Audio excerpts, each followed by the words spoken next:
So look, if you want to grow your wealth, your income, and increase the amount of time off, then these are the shortcuts that can help. Welcome to the Wealth Creation Podcast. Good morning, everybody. It is Dan Latto speaking. It's the 12th of April, 2019. Welcome to podcast 253. Why do golf balls have dimples in them? And we're going to cover that in just a second. So last night, wifey came home. She teaches in one of the local private schools here in Spain, which is where our little one goes to as well. And at that school, she was talking about bullying. And so what she got was, she got a sheet of paper and she passed it round to the kids, and all the kids folded the paper up, you know, one at a time. They'd fold the paper up and then they'd pass it around. Good morning, Andy. Hope you're well. And for those that are listening on the podcast, I'm folding up paper, which is probably what you can hear in the background. But they would fold it up in all sorts of different ways, and then they'd say something not very nice to the piece of paper as they folded it up. So I folded up this piece of paper, and then she'd open it up. And by the way, if you're like, where does he get his podcast ideas? The missus on this one. So anyway, so then they would unfold the paper, and then someone said, oh, but the creases are still there, and that's what happens when you bully. And then I proceeded to tell her, yes, but that's all very well and good and true, but have you told them the story of the golf ball? And she's like, what do you mean? We have some very interesting conversations in our house. And I'm like, well, are you sitting comfortably? Because golf balls at one point used to be smooth. It just used to be a round, smooth ball. But then what we discovered when we were testing these balls was that the more dimples that they got, the further they went. The more abuse they got, the further they went. And the golf balls that hadn't had any abuse at all, they went so far, but the golf balls that had more dents in them, more things happened to them in their tiny little lives, actually went further than those without. And then, of course, wifey goes, well, that's not much of a lesson, is it? That's like saying, well, I might as well bully little Johnny because he's going to get over it and go further on in life. And I'm like, yeah, no, I get that. But you maybe should have, for those kids who've been bullied, and I'm one of them, by the way, I used to get bullied dreadfully. And then, by the way, I had a mouth on me. I don't know if you've noticed that. You know, I had a mouth on me as well. But I got bullied in middle school. You know, the school bullies would beat me up because I had really red ginger hair. And then, you know, I was intelligent as well. And you know, it's really funny because I really hid my intelligence. And never come first, never come last. Like that, literally, never come first, never come last. That was what I lived by, and that was how I avoided further bullying. Isn't that crazy? Stuff that you do as a kid to survive getting beaten up on your way home. And I used to be petrified, absolutely petrified. There's a couple of boys.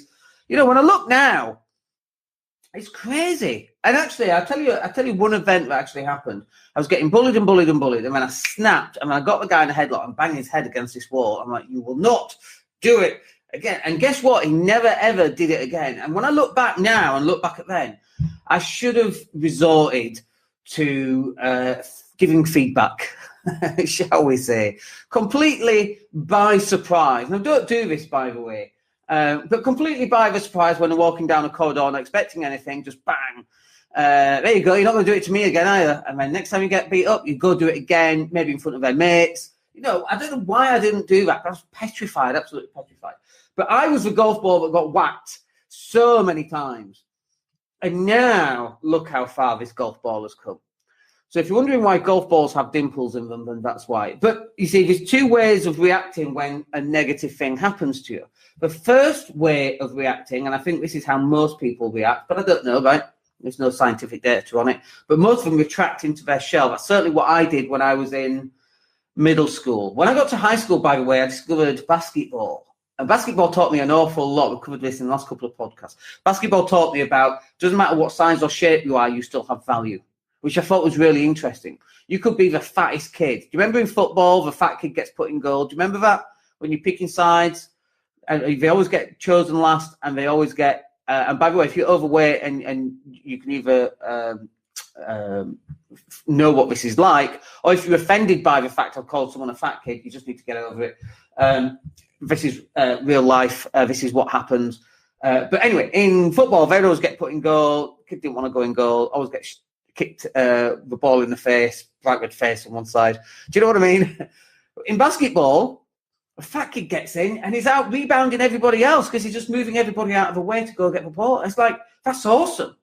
If you're really tall and you can't play, you just go get the ball. When I shoot and miss, get the ball, bring it back, and I'll have another go, and hopefully I'll hit it. I used to hit 50% of my shots.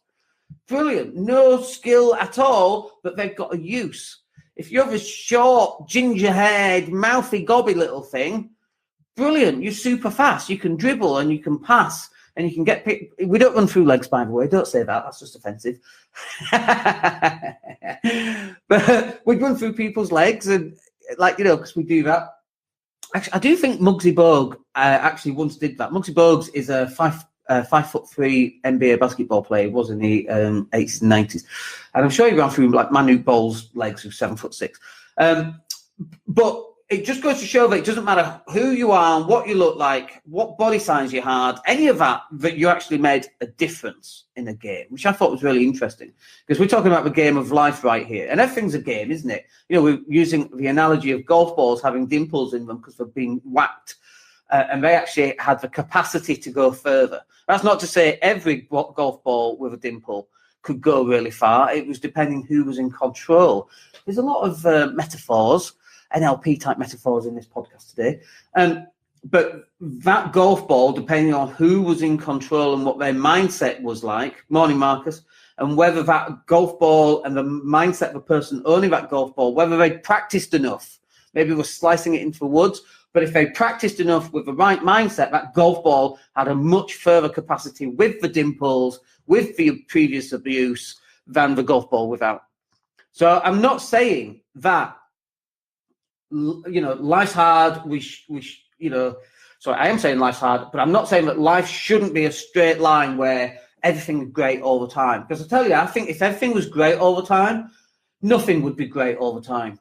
Because it's through our diversity and our challenges in life that clearly define us. But there's one of two ways of going. The first way is to retract into yourself and just accept it to happen. In NLP, we would say, are you living at cause or are you living at result? I think that's what we say. We're living at cause or we're living at result. I can't remember. Result is where stuff happens to you and you just accept it because the world is happening to you and there's nothing I can do about it. And living at cause is where you're going, the world is happening to me, but that's fine. I'm going to rip this world a new asshole. Let's go do it. Let's go get what we want. Let's fight for what we need. Let's get it, goddammit. I don't care what it is. I don't care who I have to offend, but let's go get that damn thing. And luckily, I don't know if you can tell which one of those I was the second one. When someone says no to me, I go, motherfucker, right, let's prove them. When I go for mortgage after mortgage after mortgage and keep getting declined, I would go for the next mortgage. And I'd put offers in on properties. Oh, no, who do you think you are? You think you're some kind of property millionaire? Who do you think you are? That's what they sound like up in Leeds. And that's what I had. And I remember giving, we were doing presentation skills at a company I used to work for. And the presentations that I was giving was about property investment because you had to choose something random. So I chose that. And you look at them and they're laughing at you. Yeah, so you're going to do that. And here we are 20 years later and they're still in that shitty office job and we're living here. We're going to go play some basketball later on this Friday. But you've got two ways of responding. The first way ain't going to help anybody. It's not going to help you. It's not going to help your family. It's not going to help your kids. It's not going to help your spouse. Not going to help anybody, right? So, what's the point in living like that? Or you can turn it around, like I remember going through family court, and I use a lot of family court stuff here because family court was my biggest dimples on the golf ball, if you like. But the family court thing, we would get a letter, 2-page letter with tons of accusations, just made up stuff. So we would go through that line by line, and for each line that they wrote, we would write like 1 or 2 paragraphs explaining exactly what happened, what was said, and providing evidence if needed be, right? If need be. And then we would send a letter, and that letter, by the way, was like 4 or 5 pages.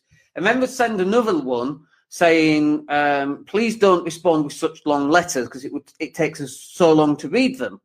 And then we come out with a bunch more allegations, So then I would instead of a 5-page letter, it'd be a 10-page letter. And the next one was a 15-page letter. And so whenever they tried to attack us, we went double on what they did. And it's like, just to use another analogy here, and I love Star Trek. Everything I learned in life, I learned from Star Trek and basketball, right? I know, crazy, but there you go. And people laugh at that, and that's okay. But what I learned from Star Trek is a particular episode where Lieutenant Worf is being beaten up by the Jem'Hadar, right? And the Jem'Hadar keeps beating him up, and Worf keeps losing, and just keeps getting beaten up and keeps losing in this battle for his life. Getting knocked down, but every time he gets knocked down, he gets back up. And in the end, the Jem'Hadar turns around and says, "I yield. I can't beat this Klingon. I can only kill him." And that stuck with me for so long. You can't kill me. Like that's the only thing you've got left is to kill me. You could do all this other stuff to me, but it's fine because I'm going to keep coming back. I'm going to keep coming back and bouncing back and bouncing back and bouncing back. It doesn't matter what you've had in your life. You've got to keep bouncing back. And don't just bounce back with the same level of determination, double that level of determination. And when you get knocked down again, double that next level of determination. And you keep on doubling it until you get what you want.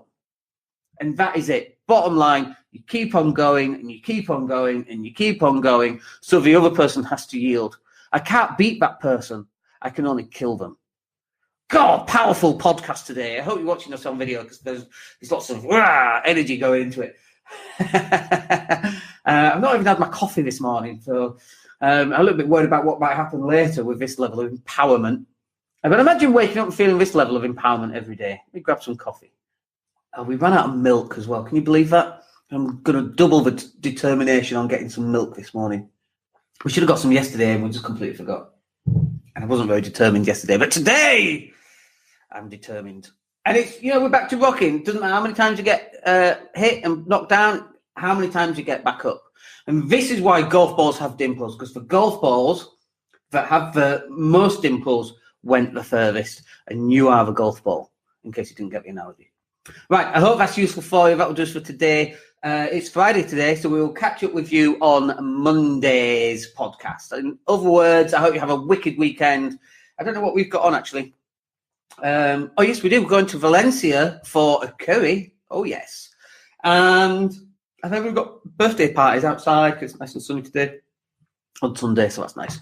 But other than that, have a wicked weekend. Let me know what you're up to, and we'll catch up with you on the next podcast. My name's Dan Latto. Have a great day. Bye.